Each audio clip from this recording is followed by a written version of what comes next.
German Zeppelin Hindenburg, queen of the skies.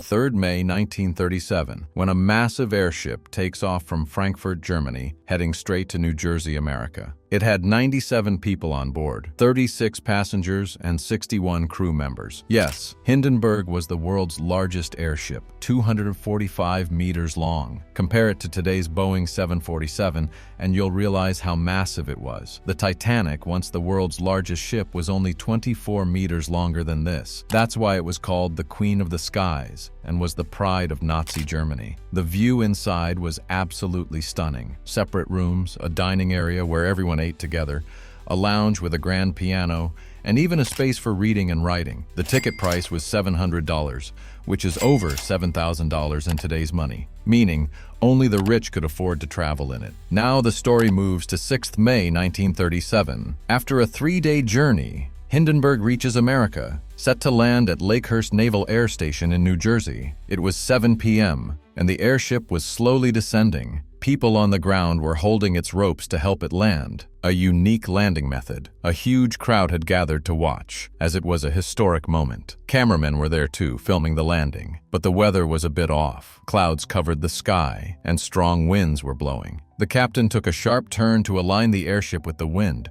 The crew rushed to secure the ropes, and just as it was about to land, there was a loud bang.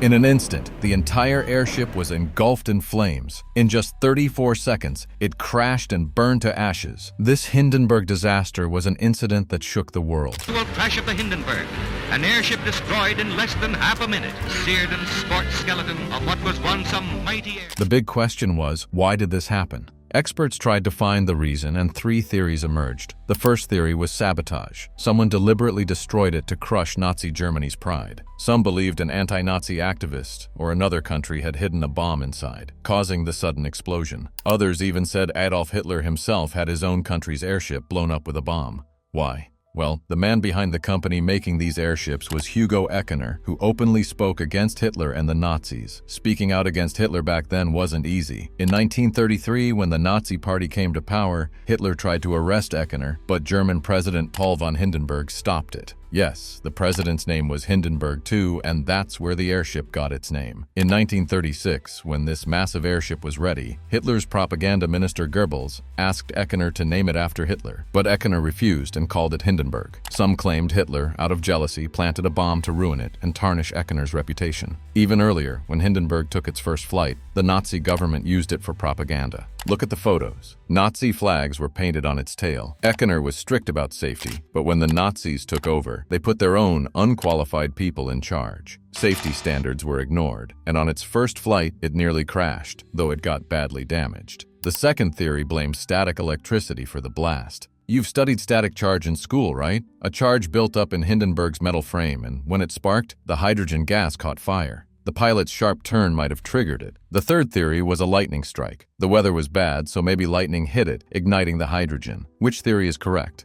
To understand that, we need to dive into the history of airships. Today we fly in planes, but 500 years ago, people only dreamed of flying. In the 1500s, they'd watch birds and feel jealous, wishing they could fly too. In 1507, a guy named John Damien in Scotland stuck chicken feathers on his arms and jumped off a castle roof. He flapped his arms thinking he'd fly, but fell and broke his bones. Later, he said if he'd used eagle feathers, he'd have flown. Many tried jumping off towers, some with feathers, some with kites or balloons. Eventually, they figured out 2 ways to fly. 1, make yourself lighter than air, like with a balloon. 2, generate enough power to take off into the sky, like today's planes and helicopters. The story of airships is about the first method, lighter than air. In the 1770s, 2 brothers in France, Joseph Michel and Jacques-Étienne Montgolfier, came up with this idea. One day, Joseph saw clothes drying over a fire, and the heat made them rise. This sparked a big experiment. They made a small wooden box, covered it with light cloth, burned paper inside, and it flew. Then they built a bigger model.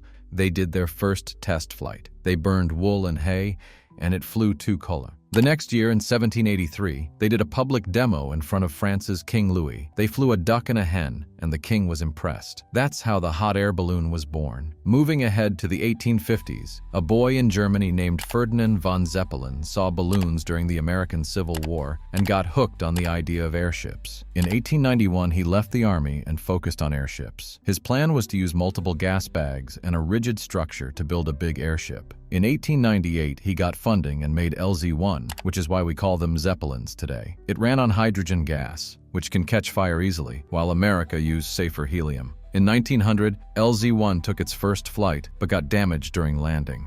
Zeppelin mortgaged his wife's assets for funds. He made LZ-2, LZ-3, LZ-4, but each time, something went wrong. Storms destroyed them, or tests failed. In high winds, the Zeppelin breaks free from its moorings, and suddenly, the entire airship explodes.